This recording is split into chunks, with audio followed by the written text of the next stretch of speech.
आचार्य प्रवर हर्षित भाई भगवान भाव सिंह त्रिविद्याचार्य स्वामी प्रमेय ग्रंथ में यहाँ पर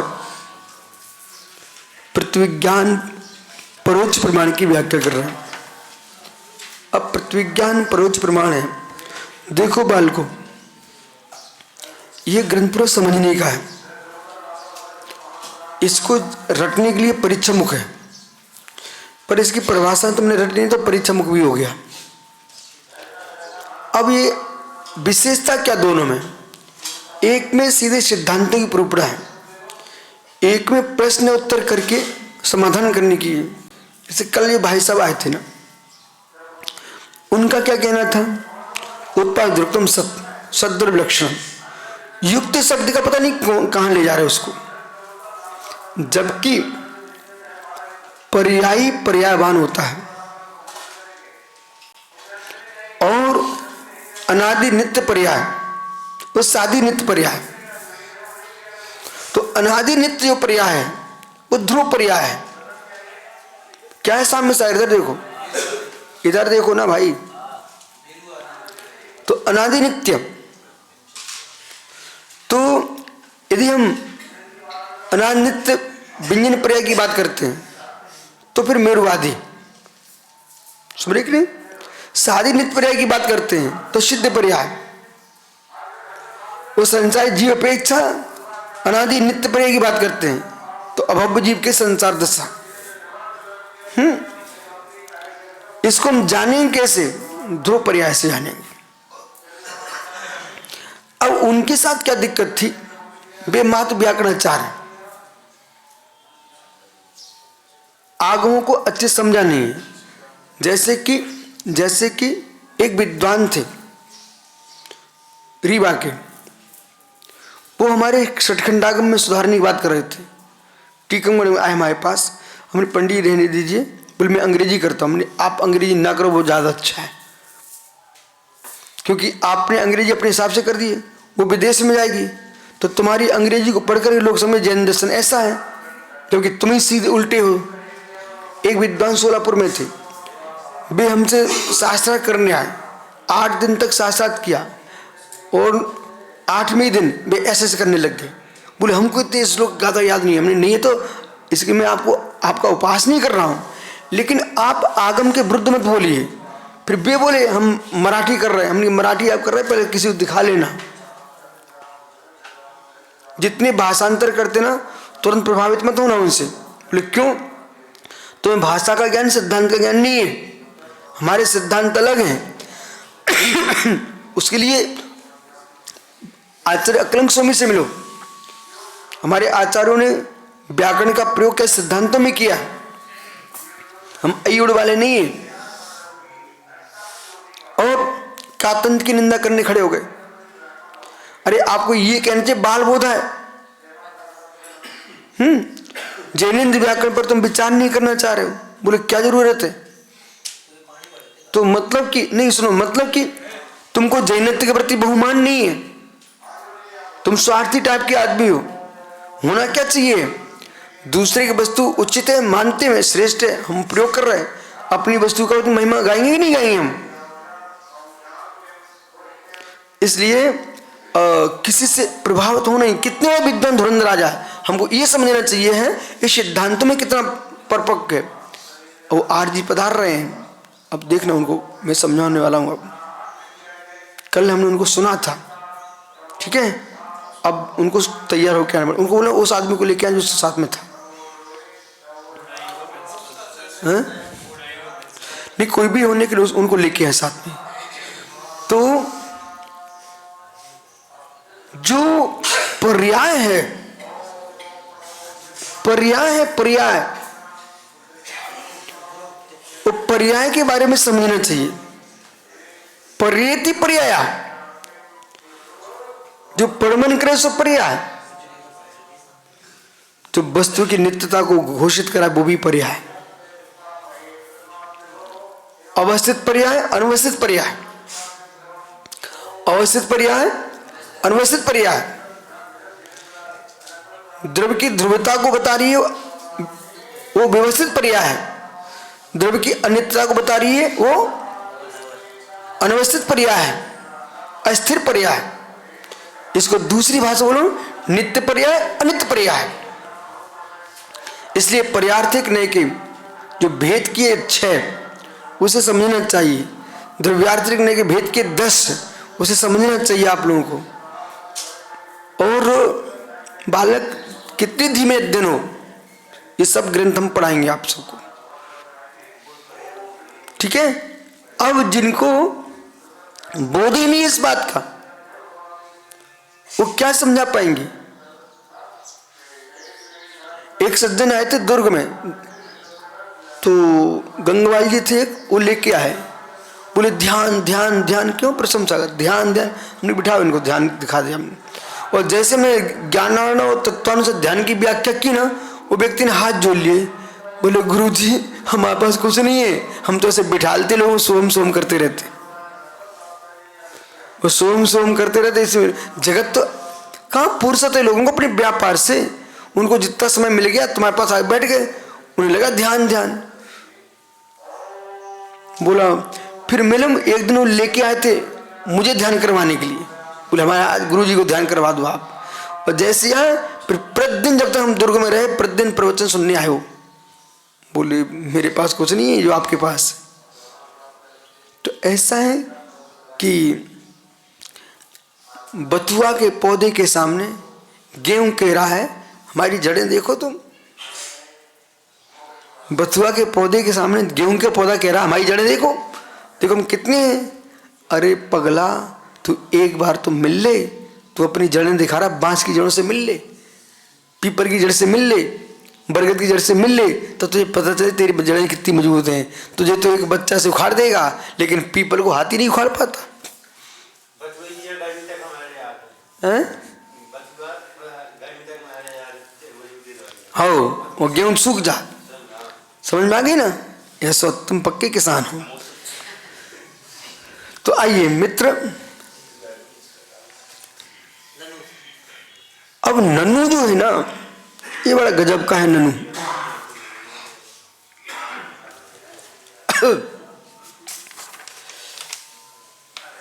नन्नू सुनिए ध्यान से, दृष्टांत सामने वाला ऐसे लेके आता है कि आपको लगे कि दृष्टांत बन गया। ननु लेन पुनर्जात नखिन के स्वादु, ये मालूम कौन कह रहा है, ये सुगत दर्शन कह रहा है, प्रश्न खड़ा कर रहा है जैन दर्शन से।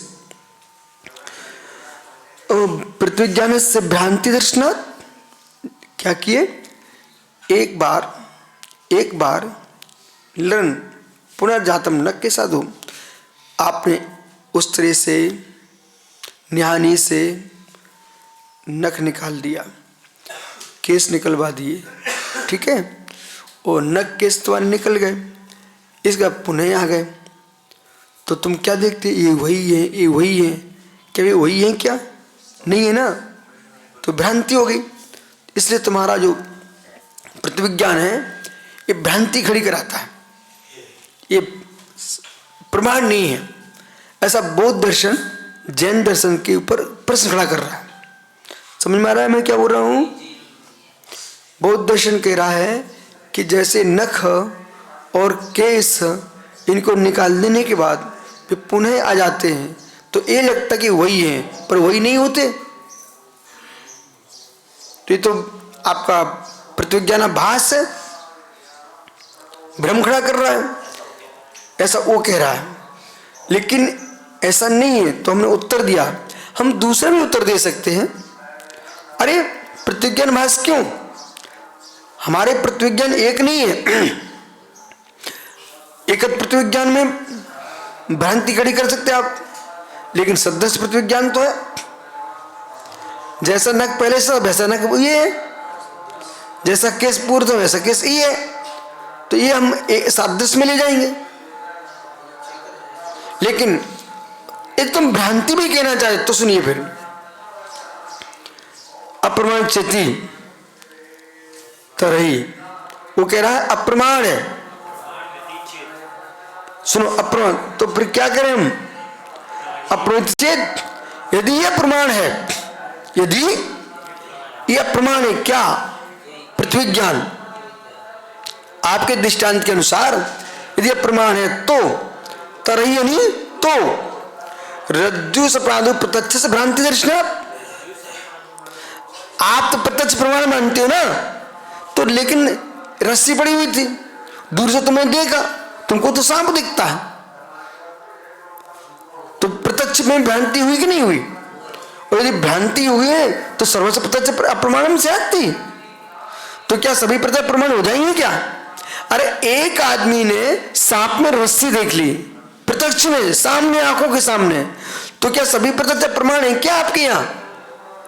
ऐसे ही किसी एक में भ्रांति हो रही है उसको नख में, तो क्या सभी प्रतिविज्ञान अप्रमाण हो जाएंगे क्या?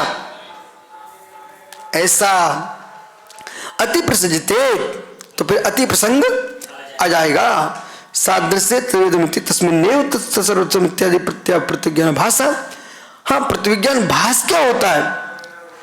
सदृश, सदृश वस्तु में तदे वेदमिति, ये वही है ऐसा बोलना। तस्मिन्नेव तत्सदृशम इति प्रतिविज्ञान भाषा। ये प्रतिविज्ञान सुनी ध्यान से। ये साक्ष सागर और साक्ष निवृत्त सागर सदृश हैं, दोनों सगे भाई हैं, सदृश हैं। अब गर्भ सागर, क्या नाम? अगर्भ सागर, अभेद सागर जी कह रहे हैं अगर्भ सागर जी से, देखो ये एक ही है, ये एक ही है। अरे भाई, सदृश में एकत्व तो कैसा? सदृश में एकत्व तो कैसा? एकत्व तो स्थापित नहीं करना। दो भाई हैं, दो बहनें, एक साथ जन्मे, चेहरे एक से लगते हैं, पर एक से चेहरे लग सकते हैं, सदृश हैं, पर वही एक ही है ऐसा नहीं कह सकते। कंफ्यूज हो रहे, वो उनकी बुद्धि है। हाँ, तो होगी ना, यही तो सदृश में एकत्व, ये भ्रांति है। सदृश में एकत्व, ये भ्रांति है। सदृश को सदृश कहिए, एकत्व मत कहिए। समझ में आ रहा आप लोगों को? ब्रह्मचारी समान है सब ब्रह्मचारी, अरे एक ही है सब, एक ही नहीं है, सदृश है। गैया गैया, भैंसिया भैंसिया, गाय गाय, भैंस भैंस, ये सदृश हो सकते हैं, एकत्व नहीं है। ऐसा परमात्मा भगवान महावीर पारसनाथ गुणवत्ता में सदृश है, पर एकत्व नहीं है। इससे हमें क्या लाभ? हमें ये लाभ है, किसी सदृश को एकत्व नहीं बनाते हैं, इसलिए हम ईश्वर के भगवान के समान है, हम सिद्ध समान है, वे सिद्ध नहीं है, जो हो चुके हैं। हम स्वयं संत सिद्ध बनेंगे। समझ में आ रहा क्या?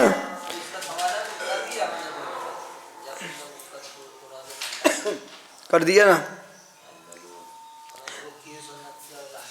उन्होंने कहा ना केस नक, तो ये उसका उन्होंने कहा कि केस नस में भ्रांति खड़ी हो सकती है, तो हमने एक कहा फिर उनके लिए, तो प्रत्यक्ष सांप में रस्सी दिखती है, तो आपके प्रत्यक्ष में तो भ्रांति आ रही ना, तो क्या एक भ्रांति सारी भ्रांति हो जाएंगी क्या? ऐसे ही एक भ्रांति से पूरा प्रतिविज्ञान भ्रांत नहीं होता। ये उत्तर दिया है। और सदृश को नहीं, वो अलग विषय है। हाँ, एक बाल में सदृश तो वो भ्रांति, वो प्रतिविज्ञान भास है। ठीक है, वह पोहा और 14वां विषय प्रारंभ हुआ, उगा पोहा। किसको?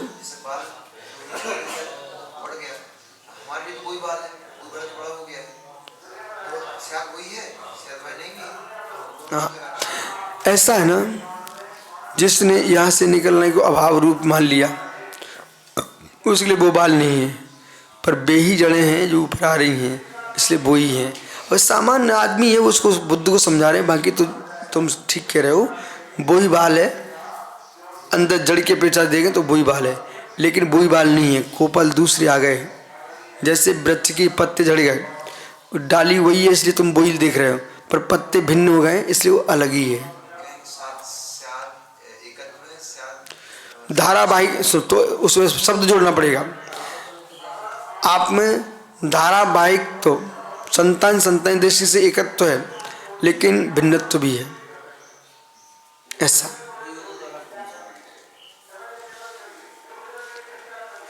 अनेनिदं भवति बिना न भवति इत्यादि। अब देखो ये एक प्रसंग है, छोटा सा है। ऊहापोह तो व्याप्ति ज्ञान मुहा, तो उपलम्ब अनुपलम्ब, होने पर होना, नहीं होने पर नहीं होना, ये व्याप्ति है। तो ये हुआ, और व्याप्ति ज्ञान को नाम हुआ।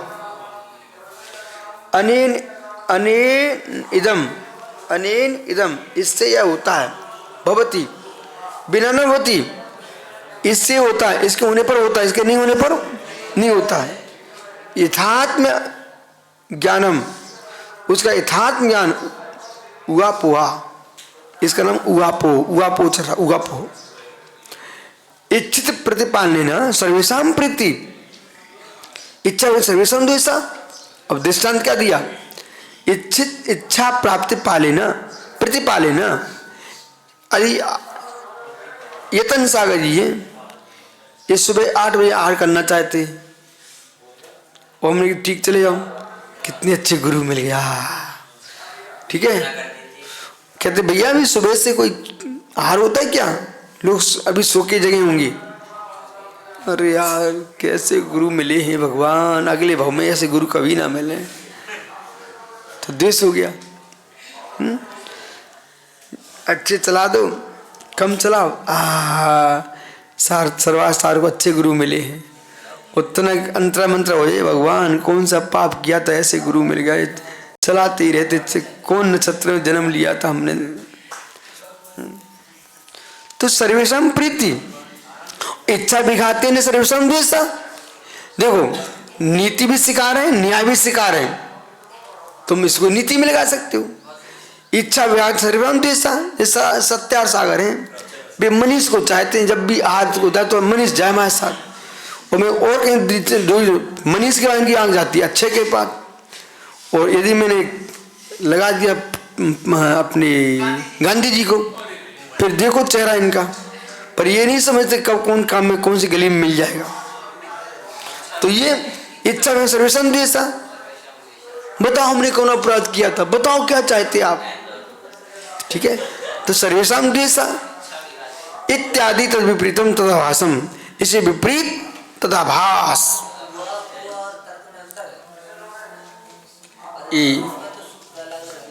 अब सुनो, आपको अध्ययन करना गहरा, इन्हें आपको बता दिया, कल तर्क पढ़ेंगे, फिर तुम्हें इसमें देखना क्या अंतर आ रहा है। तो अपन परिचय को ये कह रहा है, उपलम्बा रूपनम व्याप्ति ज्ञान मुआ, ये उहा की परिभाषा है, ठीक है। पर सामान्य रूप से उहा को तर्क बोलते हैं, और तर्क का तन्निर्णय, तर्क से वस्तु का, हाँ उसको उहा कहा, लेकिन इन्होंने उहा और तर्क को अलग रखा है। तो आगे साध्य साधन व्याप्ति ज्ञान तर्क, और साध्य साधन व्याप्ति ज्ञान तर्क है। इधर देखो मित्र, साध्य साधन व्याप्ति घटित करना ये तर्क है, और होने पर होना, होने पर यथार्थ ज्ञान का नाम उहा। ऐसा इससे यह होता है, इसके बिना ये नहीं होता, ऐसा निर्णय कर रहे हो, ये उहा पहुँच रहा है। और जिसमें व्याप्ति घटित हो रही है, साधन साध्य की व्याप्ति है, वो तर्क है। अपन कल मिलते हैं आपको। नहीं, आप जो कह रहे हैं वो सही है, मैं क्या बोल रहा हूँ, भाव से त्रिविधाचार की प्रमा प्रमेय की अपेक्षा से ऐसा है।